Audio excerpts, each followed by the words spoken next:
Hey, this is Meredith's husband. I've got some SEO advice for you, but I'm going to keep it really simple so that you can understand it, so it makes sense, and most importantly, so you can actually use it.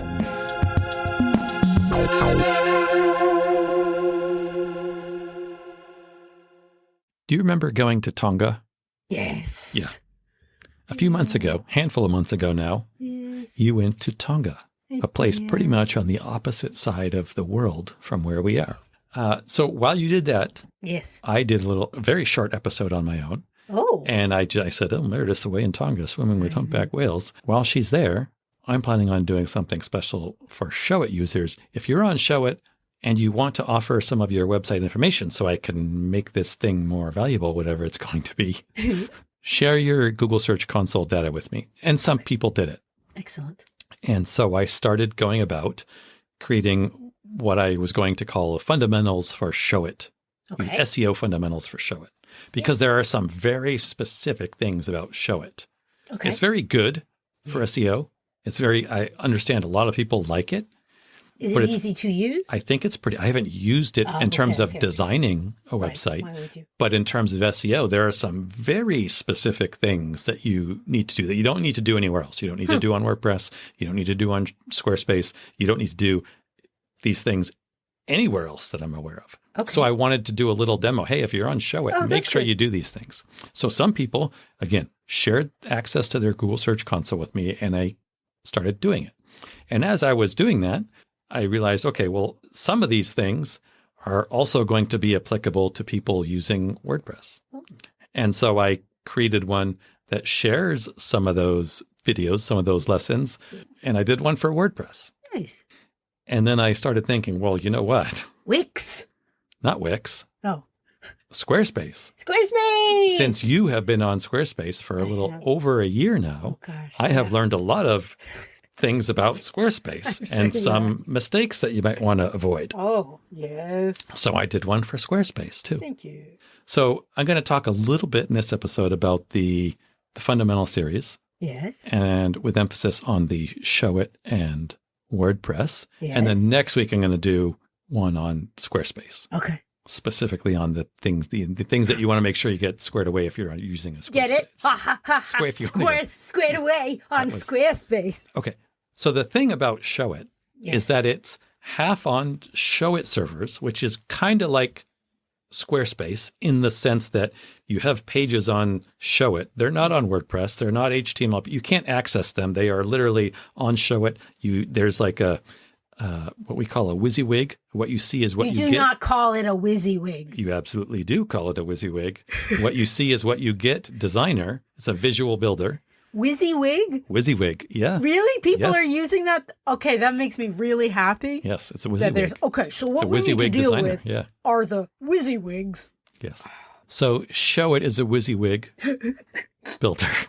It's a visual builder like Squarespace. And supposedly people really like it. I've seen it. I have not built the website. What's not to like about WYSIWYG? Yeah. Well, it looks to me, I've seen the pages and I've looked at them to see what features are available. It looks to me like Adobe. Oh. It looks like the screens that you often have on your own monitor that are either Adobe Adobe Lightroom, thank you, or Photoshop.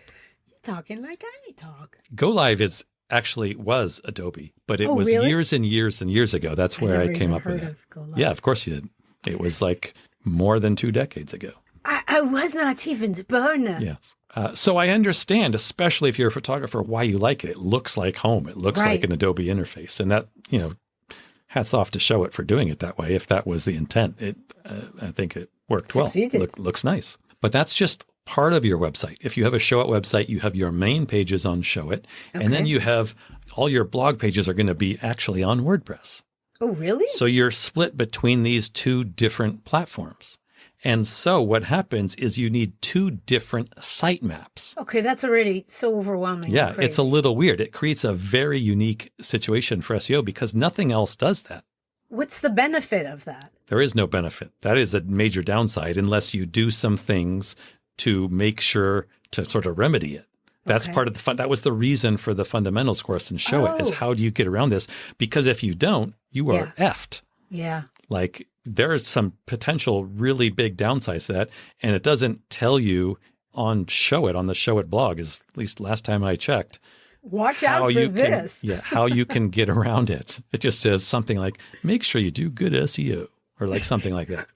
So I did that. And then there are some other issues. Like if you're, first, how do you create two different sitemaps? Because that's I didn't know. There's literally no other situation where you're going to want to have two different sitemaps for the same domain. How do you? Yeah, okay. Yeah. So that's what I did. That's what I found out thanks to the people who wrote in and said, here's my information. I figured that out. After that, there's like, well, what do you do with the WordPress section so that you don't screw up the Showit in your sitemap? So I did some initial settings. What are you going to do with Yoast, the Yoast SEO plugin for WordPress? Because Showit recommends the Yoast SEO plugin, although they don't tell you what to do with it. Oh, that's kinky. And out of the box, a lot of the default settings in Yoast are not going to be good for SEO, especially if you're on Showit. So I extended the series a little bit. And then I realized, like I said, oh, hey, this would also be really good for people who are just running a WordPress site. Oh, yeah.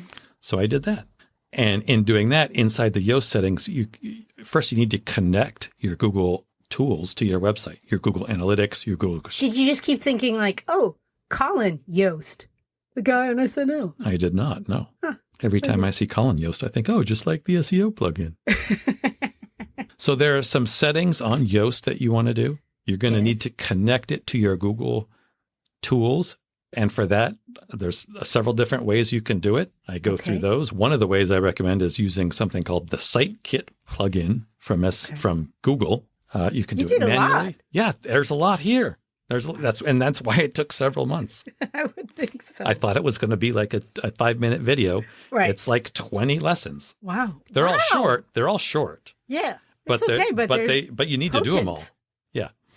I prefer. So then how do you connect to your Google Search Console? How do you then submit the sitemap? How do you check to see if because once you submit your stuff to Google Search Console, you got to come back in a couple of weeks and see if everything turned out rosy or if there's a problem. Okay. Usually it turns out fine, but you absolutely want to go back. This is part of the fundamentals. If there's a problem, you're effed forever. Right. Right. So you need to fix it. So you'd want to know. And so you go back. Yeah. But how would you know to go back? That's in the fundamentals that I'm about to share with you. That's why it's 20. That's why it's 20 lessons and not just a single podcast episode. Right. And then also, since I also consider this fundamentals, setting up and optimizing your Google business profile. Oh. Because that's really important too. That's a fundamental thing. And so the reason that I did a series of 20 lessons like this is because it's all step by step. Right. Because a lot of this stuff you could, if you want to dig through all of our podcast episodes and try to do this on your own, a lot of the information is here, but it's not step by step. So it's a little scattered. Yeah. Although people have written in and said, hey, I've been a listener and I'm now on page 1. I've been doing the stuff you said. I'm on page 1. That makes me feel awesome, by the way.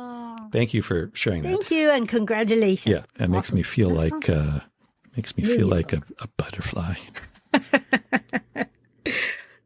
So if you have written in and said something like that and shared something, thank you very much. If you have experienced something like that and haven't written in, I would love to hear it. But to the people, I'm gonna go back to the intro here. Okay. To the people who did share their Showit Google Search Console information with me so that I could do that very initial, I thought was going to be 5-minute thing on Showit and how to do the fundamentals. Yeah. So the fundamentals are in the paid section of SEIQ.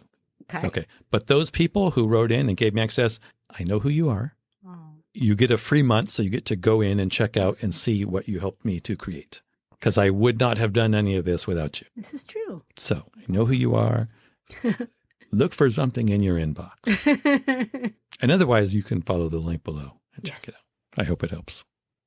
Hey, thank you so much for listening. We really hope that you find this helpful and useful.